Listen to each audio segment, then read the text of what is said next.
So after the Greasy, Grimy Green Bay Packers drafted Jordan Love in the first round, everyone and their mom was like, all right, Aaron Rodgers, the clock is ticking. It's just like what Rodgers did to Favre back in '05. Eventually, 12 is going to be out the door. And, of course, he's going to come across the river just like Brett Favre did. But I'm here to say now, ain't gonna happen, because there were a couple things about Brett Favre that opened him up to Vikings fans. A couple things about Aaron Rodgers that will absolutely never happen. So first off, Brett Favre can still play.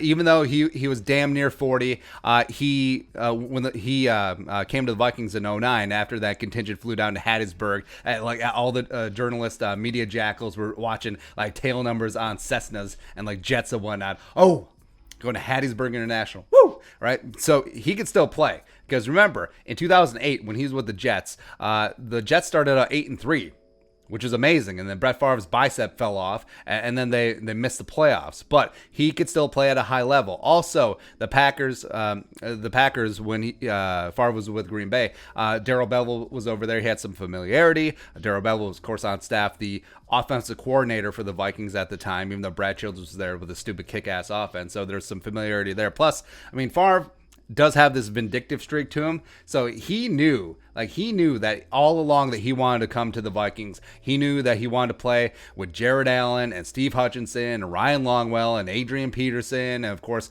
when they drafted Percy Harvin, well, man, Percy is ridiculous.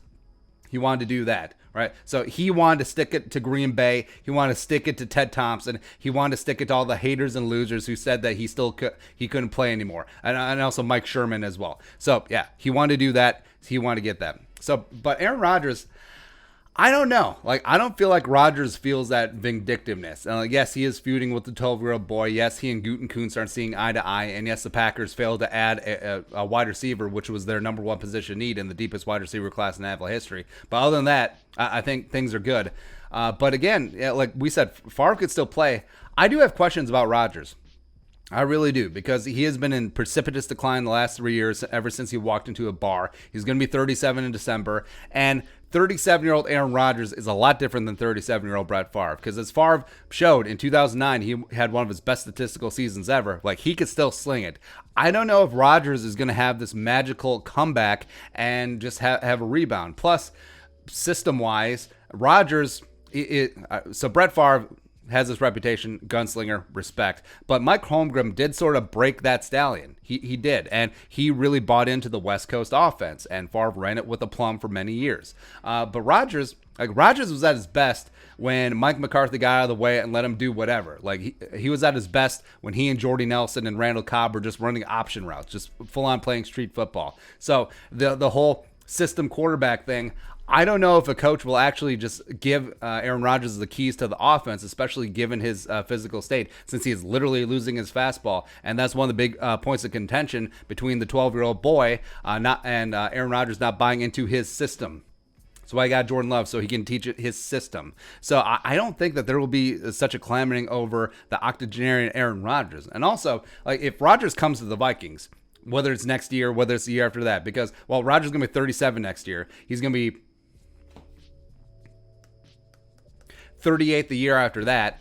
I don't want Aaron Rodgers now, let alone when he's a year older and a year worse, or 2 years older and 2 years worse. Also, bringing in Aaron Rodgers, that would be banking on the fact that Kirk Cousins fell apart, right? Cousins has the extension. Spielman has the extension. Zimmer has the extension. Kubiak ain't going anywhere. So that would say that everything fell flat on its ass, and then all of a sudden the Vikings are trading Kirk Cousins or cutting him and eating all that dead cap, and then just moving on with life. But if they do that, I would advocate for a full-on tear-it-down rebuild. Like, first-round quarterback, get yourself some Trey Lance or some Trevor Lawrence or some Justin Fields or whatever the hell you want to do, and not saddle up again with a 37-year-old Aaron Rodgers. No. And also, it's not like the Packers are just going to cut him. Like, the Packers are going to move on from Rodgers. They'll trade his ass somewhere. I don't see them doing an intra-division trade. I don't. I mean, just because of optics, I don't think it would sit well with the fan base. Also, I think Spielman would absolutely lowball Gutekunst. So I don't see that happening. Even though I don't think they necessarily will be scared about it, but just that specter of a threat of like you traded Aaron Rodgers in division to the Vikings, and all of a sudden the Vikings carry him up like the Broncos carrying the corpse of Peyton Manning across the finish line, like weekend at Bernie's to a Super Bowl because Gary Kubiak is that good of a offensive coach. Woo! So they'll trade his ass probably out of conference. Maybe they'll trade him to Jacksonville, and then eventually he'll give way to Trevor Lawrence. But then is it going to be like 2008 when the Packers traded Favre to the Jets and they put in a poison pill clause like, hey, if you turn around and trade him to the Vikings, you owe us 2 ones. Is it going to be something like that? So that means that 2021 is off the table for this hypothetical, don't want it to happen, Aaron Rodgers Vikings reunion. Or not reunion, but, getting together. So that means at least 2022, when Rodgers will be 38, turning 39 that December. No. It ain't going to happen. Just personality-wise, too. Aaron Rodgers is a smug bastard. He always has been. Super passive-aggressive, even though that would fit in Minnesota. But, nah, I don't think that would fly. Whereas Favre, like, even though Favre was on the hated, greasy, grimy Green Bay Packers, I liked Favre. I liked his personality. I like that he played every single game and every single down like it was his last. He would play for $10 and a ham sandwich. He would play in the parking lot, and he was just this kid from Mississippi out there slinging it, probably having a dozen beers after the game, and by a dozen I mean 3 dozen as well as some Vicodin. You would have a good time with Brett Favre. You ain't having a good time with Aaron Rodgers as he tries to choke down chugging a beer. No. Like, you would want to hang out with Brett Favre. You'd want to party with Brett Favre. Not so much Rodgers. So screw him. Screw it. These situations are not the same. It's not going to happen. And if it does, I would absolutely hate life. I would press pause. Go Browns. I'm just kidding. I would still root for him, but God, it would be hard. It's not happening. All right, so your thoughts. Aaron Rodgers is not Brett Favre. It's not happening. Let us know in the comment section below. Subscribe for daily Vikings takes. Want to support that work, pull some in the Venmo. But until next time, Skull, production value.